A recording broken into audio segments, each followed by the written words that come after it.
Subscribe and share my channel Sudarsana. నమస్కారం. కార్తీక మాసంలో తప్పకుండా వినవలసిన కార్తీక పురాణ కథలను తెలుసుకుందాం. శ్రీ గురుభ్యో నమః. కార్తీక పురాణము 1వ అధ్యాయము. కార్తీక వ్రత విధానము. నైమిసారణ్యమునందు సత్రయాగము చేస్తున్న సౌనకాది మహామునులు అందరూ బ్రహ్మపురాణవేత్త వ్యాస శిష్యుడు అయిన సూతుని చూసి, మహానుభావ, ఒకప్పుడు జనక మహారాజుకు వశిష్ఠ మహర్షి కార్తీక వ్రత మహత్యమును చెప్పి ఉన్నారట. దానిని మేము కూడా వినగోరుతున్నాము, సవిస్తరంగా వివరించండి అని అడిగారు. అప్పుడు సూతుడు ఈ విధంగా చెప్పాడు. మునీంద్రులారా, పూర్వం కార్తీక మహత్యమును బ్రహ్మ నారదునకు, శివుడు ఉమాదేవికి, శ్రీహరి శ్రీ మహాలక్ష్మీదేవికి చెప్పారు. దానిని వశిష్ఠుడు జనక మహారాజుకు చెప్పాడు. మరలా నేను మీకు ఆ మహత్యమును వివరిస్తాను. దీనివలన సర్వ సంపదలు సిద్ధిస్తాయి. విన్నవాడు జనన మరణ స్వరూపమైన సంసార బంధముల నుండి విముక్తుడు అవుతాడు. ఒకప్పుడు సిద్ధాశ్రమమునకు పోవుచు వశిష్ఠుడు జనక మహారాజు ఇంటికి వచ్చాడు. ఆయన వశిష్ఠమునికి అర్ఘ్యపాద్యాదులు ఇచ్చి పూజించి, మునీంద్ర, మీ రాక వలన నేను ధన్యుడను అయ్యాను. నా పితృదేవతలు తరించారు. మీ రాక మాకు శుభప్రదమైనది అన్నాడు. అందుకు మునిచంద్రుడు, రాజేంద్ర, నేను నా ఈ ఆశ్రమమునకు పోవుచు ఇలా వచ్చాను. రేపు ఇక్కడ యజ్ఞం జరుగుతోంది. నీవు దానికి సరిపడే విధంగా ధనమును ఇవ్వవలెను అని అడిగాడు. రాజు కావలసిన ధనమును నేను ఇస్తాను, మీరు చింతించకండి.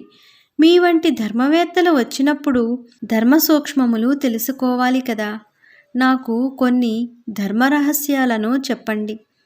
కార్తీక మాసము సర్వమాసముల కంటే, సర్వధర్మముల కంటే గొప్పది అంటారు కదా. అది ఏ విధంగానో నాకు చెప్పండి అన్నాడు. వశిష్ఠుడు, రాజా, లోకమును ఉద్ధరించే కోరికతో, సద్బుద్ధితో నీవు అడిగిన మాట చాలా యోగ్యంగా ఉంది. వినుట తోడనే సకల పాపములను పోగొట్టే ఆ మహా విషయమును నేను నీకు వివరిస్తాను, విను. సూర్యుడు తులారాశిలోకి వచ్చినప్పుడు మానవుడు నిర్మల చిత్తుడై స్నానమును, దానమును, పితరులకు శ్రాద్ధమును, దేవతా పూజను ఏది చేసినా అక్షయమైన ఫలితం కలుగుతుందని చెప్తారు.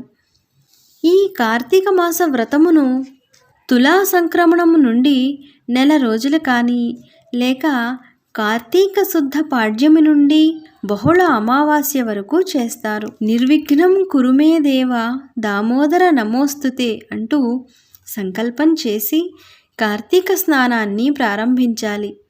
కార్తీక మాసమునందు సూర్యోదయ వేళ కావేరీ నదీ స్నానము చేస్తే విశేషమైన ఫలితం కలుగుతుంది. సూర్యుడు తులారాశిలో ప్రవేశించగానే త్రిలోక పావని అయిన గంగ అన్ని నదులలోనూ, కాలువలలోనూ, చెరువులు, నూతులు మొదలైన జలాశయములు అన్నింటిలోనూ ప్రవేశిస్తుంది. చివరికి గోష్పాదమంత నీటి గుంట ఉన్నా కూడా దానిలో గంగతో పాటు శ్రీమన్నారాయణుడు కూడా ప్రవేశించి ఉంటాడు. సర్వవర్ణముల వారు కార్తీక మాసమున శ్రీహరిని స్మరిస్తూ ఈ వ్రతమును చేయాలి. ముందుగా సాధకుడు గంగకు వెళ్ళి నమస్కరించి మొదట కాళ్ళు చేతులు కడుక్కొని ఆచమనం చేసి శుద్ధుడై మంత్రాలతో భైరవుని అనుమతి పొంది మొలలోతు నీళ్లల్లో దిగి స్నానం చేయాలి. దేవ ఋషి పితృ తర్పణములు చేసి అఘమర్షణ మంత్రాలతో స్నానం చేసి బొటనవేలితో నీటిని సుడిగా తిప్పి గట్టెక్కి ఆత్మతర్పణం చేసి నీళ్లు కారుచున్న తడిబట్టను విడిచి తడిబట్టతో తల తప్ప మిగిలిన దేహమును పొడిబట్టతో తలను తుడుచుకొని ఆచమనం చేసి విష్ణుస్మరణ చేస్తూ పొడిబట్టను కట్టుకోవాలి. తరువాత గోపీచందనంతో కానీ విభూతితో కానీ నామమును ధరించాలి. సంధ్యావందనం చేసి గాయత్రిని జపించాలి. పిదప ఔపోసనము బ్రహ్మయజ్ఞము చేసి పువ్వులు తెచ్చి సాలగ్రామ శిలారూపుడైన శ్రీ మహావిష్ణువును పూజించాలి. కార్తీక పురాణ పఠనం చేసి ఇంటికి వెళ్ళి దేవతార్చన చేసి వైశ్వదేవము చేసి భోజనమైన తరువాత మరలా పురాణ శ్రవణం చెయ్యాలి. సాయంకాలం సంధ్యావందనాదులు పూర్తి చేసుకొని శ్రీ మహావిష్ణువును ఉద్దేశించి కానీ శంకరుణ్ణి ఉద్దేశించి కానీ దీపారాధన చేసి వారికి భక్తి శ్రద్ధలతో సాయంకాలం పూజ చేసి స్తోత్రములు పాడి నమస్కరించుకోవాలి. ఇది నిత్యకృత్యముగా చేసుకోవాలి. ఇలా కార్తీక మాసములో అన్ని రోజులు భక్తి శ్రద్ధలతో ఆచరించిన పరమ భక్తుడు మరలా జన్మనే ఎత్తకుండా వైకుంఠమును చేరి ఆనందిస్తాడు. ఇలా కార్తీక వ్రతమును చేస్తే ఈ జన్మలోనూ పూర్వజన్మలోనూ చేసిన పాపములన్నీ నశిస్తాయి. బ్రాహ్మణుడు, క్షత్రియుడు, వైశ్యుడు, శూద్రుడు ఎవరైనా భక్తిభావంతో ఈ వ్రతాన్ని చెయ్యవచ్చు. స్త్రీలు కూడా ఈ వ్రతమును ఆచరించవచ్చు. శూద్రులైనచో సంధ్యావందనము, ఔపోసనము, వైశ్వదేవము, బ్రహ్మయజ్ఞము చేయనక్కరలేదు. తక్కిన స్నాన పూజా విధానములన్నీ సమానమే. ఎవరైనా కార్తీక మాస వ్రతమును చెయ్యలేని అసక్తపరుడు ఉంటే అతడు వ్రతము చేయు వారిని చూసి ఆనందించిన ఆ రోజు అతడు చేసిన పాపములన్నీ నశిస్తాయి అని వశిష్ఠుడు జనక మహారాజుతో చెప్పాడు. ఓం నమఃశివాయ.